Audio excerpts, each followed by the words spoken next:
ঘুমাও তুমি। ও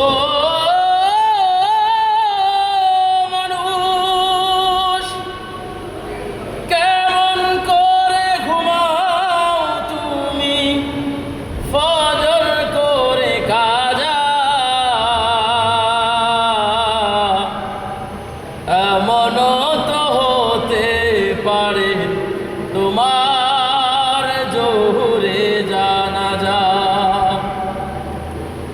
কেমন করে ঘুমাও তুমি, ও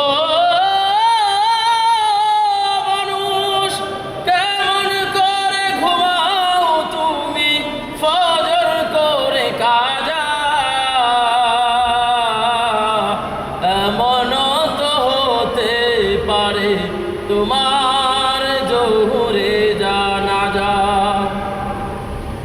মুসলিম হয় না জন্ম নিলেই মুসলমানের ঘরে, কাফের মুমিন তফাতটা রয় সালাতের উপরে। মানুষ সালাতের উপরে, এ জীবনে সালাত যেন, ও এ জীবনে সালাত যেন হয় না কবু কাজা। এমন তো হতে পারে তোমার জোহরে জানাজা। বেনামাজি পাবে